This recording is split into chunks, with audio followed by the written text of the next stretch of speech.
Drop the Dead Donkey was a British television sitcom broadcast on BBC One between 1990 and 1998. Created by Andy Hamilton and Guy Jenkin, the series satirised television news production during a period of rapid media change. Fact 1. Marvellous, isn't it? What? Well, this sort of crisis is the ultimate challenge for any decent newsreader. Drop the Dead Donkey first aired on BBC One on 9th August 1990. The programme was commissioned by the BBC's comedy department. It was produced by Hat Trick Productions, founded by Jimmy Mulville. The series debuted during a late evening slot. This scheduling reflected its adult-oriented satire. The show ran for 6 series in total. Its final episode was broadcast on the 6th of March 1998. A total of 49 episodes were produced. Series lengths varied across its run. Early series were shorter than later ones. The BBC promoted the programme as Topical Satire. It was introduced during a period of political transition. John Major became Prime Minister later in 1990. The show reflected contemporary British media culture. Its initial audience figures were strong enough to justify renewal. The BBC retained creative confidence in the format. The series remained a BBC-owned production throughout. Just so unbelievably coy. I was just praying that one of the Queen Mum's corgis would start shagging Burnett's leg. Fact 2. In no punches pulled, hard-hitting journalism. The title Drop the Dead Donkey comes from newsroom slang. The phrase refers to abandoning a story when a more important event occurs. It was already used within British journalism before the series existed. The expression reflects the disposable nature of news stories. Writers selected the phrase for authenticity. The title was intended to sound deliberately blunt. It reinforced the programme's unsentimental tone. The phrase does not originate from the show itself. Journalists used it in print and broadcast newsrooms. The title was approved by the BBC without alteration. It signalled insider knowledge of media culture. Viewers unfamiliar with the phrase learned its meaning through context. The title avoided character names. This emphasised institutional focus over individuals. It distinguished the show from character-led sitcoms. The title remained unchanged across all series. No alternative titles were publicly recorded. Oh, right. Yeah, they want you to sit in a bath full of custard reading the news while the crankies pelt you with jam donuts. Fact 3. Welcome to the first series of Drop the Dead Donkey. Now, if you're a fan of Drop the Dead Donkey and you can remember Andy Hamilton and Guy Jenkin created the series together. Both writers previously worked on Not the 9 O'Clock News. Their background influenced the programme's satirical style. They aimed to depict systems rather than heroes. Scripts were grounded in real newsroom behaviour. Writers consulted journalists during development. The show avoided fictional world building. Hamilton and Jenkins served as lead writers throughout. They retained creative control across all series. Additional writers were rarely used. This ensured tonal consistency. The creators resisted sentimental storytelling. Characters were written to remain static. Moral lessons were intentionally absent. The writing prioritized accuracy over exaggeration. Dialogue was concise and information-driven. This approach defined the programme's identity. Well, apparently she's going to ensure that all children affected by famine are given grants to start up small businesses. Fact 4. And why was there no mention of the special reports from Jordan just so that some old has-been could get a drink? Episodes were written and recorded shortly before broadcast. This allowed inclusion of recent news events. Scripts were often rewritten days before filming. The production schedule was unusually compressed. Cast members received late script revisions. This method was rare for sitcoms at the time. The BBC approved the approach despite risks. Topical accuracy was prioritised over long-term relevance. Writers avoided speculating on unresolved events. Only confirmed news stories were referenced. This preserved factual accuracy. The approach created logistical pressure. It also enhanced immediacy. The format reflected rolling news culture. Episodes could become outdated quickly. This was accepted by producers. The method reinforced documentary-style realism. I will not be slandered by a cormorant dunker. Fact 5.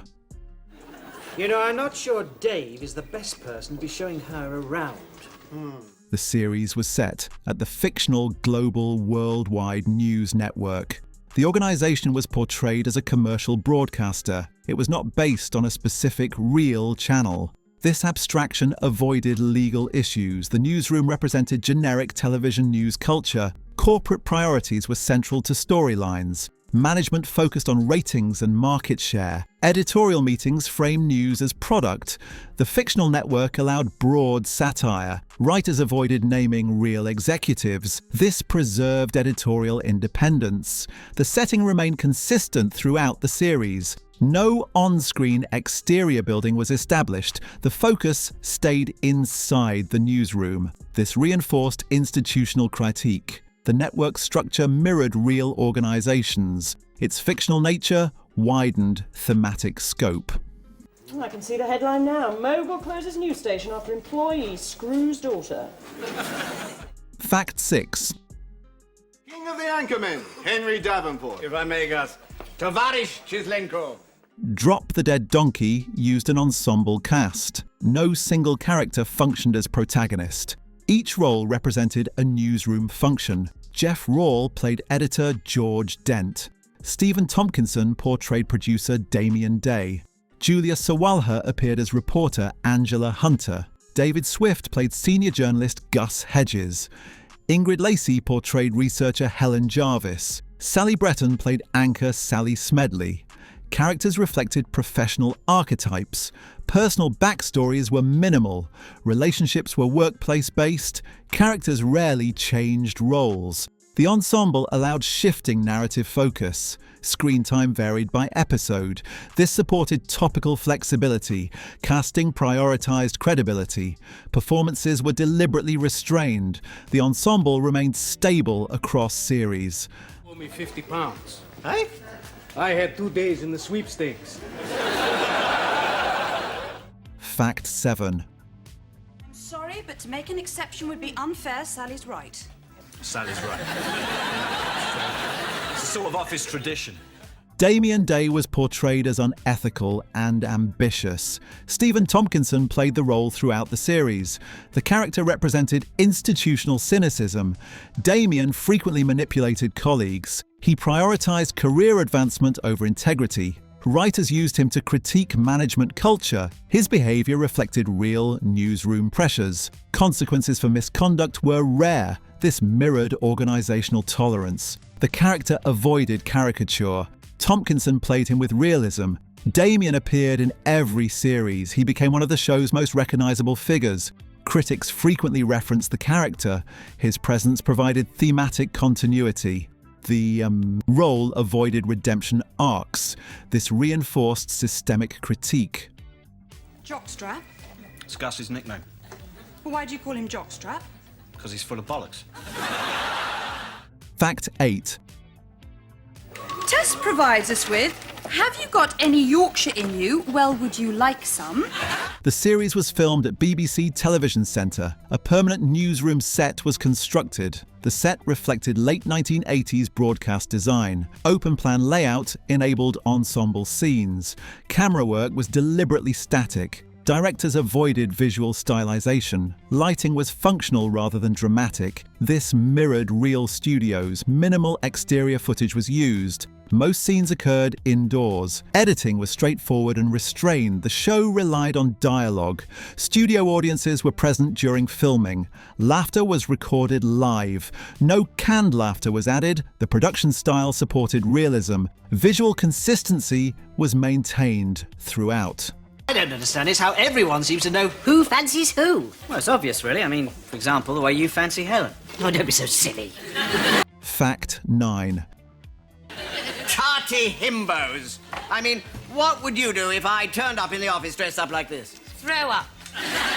Episodes referenced real political and global events. British and international stories were included. References were strictly factual. Writers avoided prediction or speculation. Dialogue reflected contemporary headlines. Events such as elections were mentioned. International conflicts were referenced cautiously. No archival news footage was used. All information was conveyed verbally.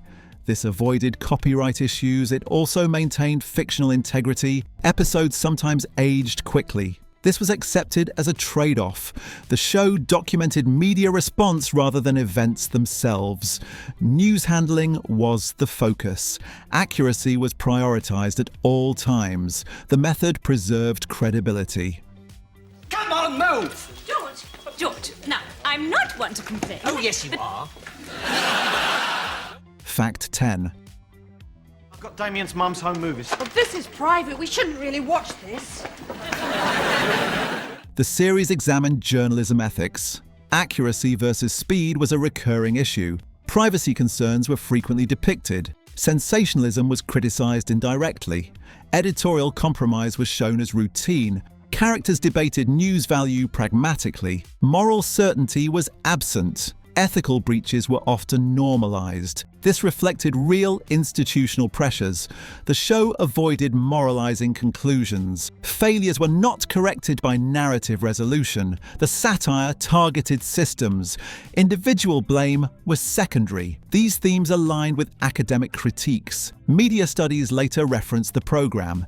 Its portrayal matched industry observations. Ethics were embedded in everyday decisions. Trying to find the hidden image in this 3D magic eye thing. There's supposed to be a unicorn in it. All I can see is Michael Howard with an axe in his head. Fact 11. You know why I think it's vital to take a principled moral stand. By Damien Day, a latter-day Thomas à Becket. Drop the Dead Donkey won a BAFTA in 1991. It received the award for Best Comedy Series. Additional BAFTA nominations followed.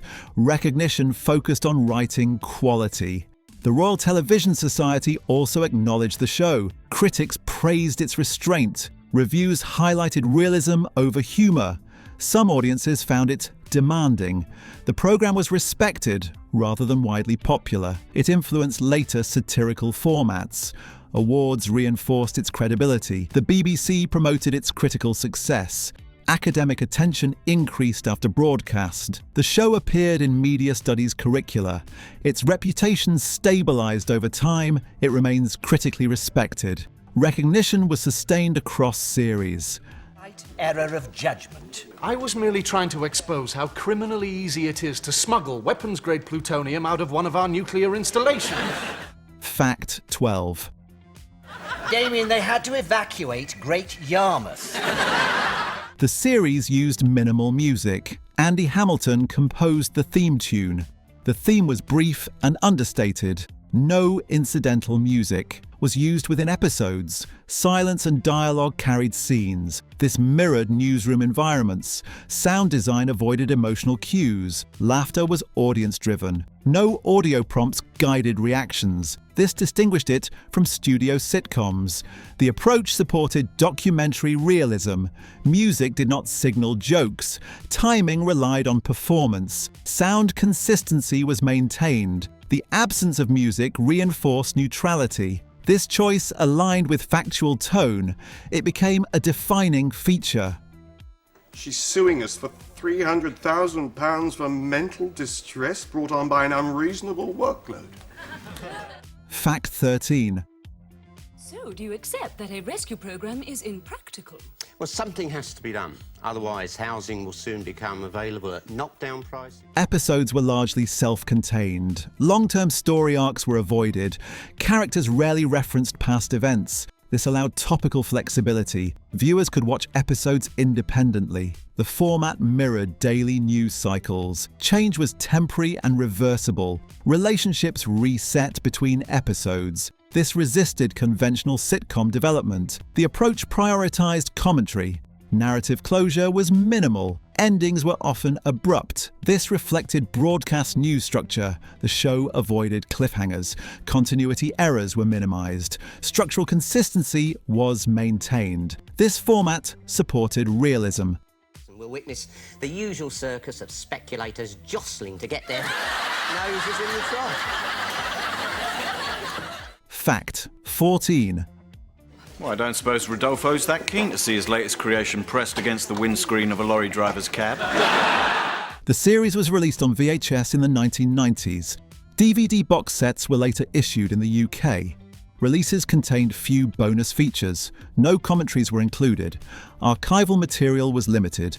The program remains in standard definition. No official HD remaster exists. Broadcast repeats have been infrequent. Streaming availability has varied. Rights management limited distribution. Physical media remains the primary access. Academic libraries often hold copies. The BBC occasionally rebroadcast episodes. Content has not been edited. The show has not been rebooted. No international adaptations were produced. Distribution remained domestic.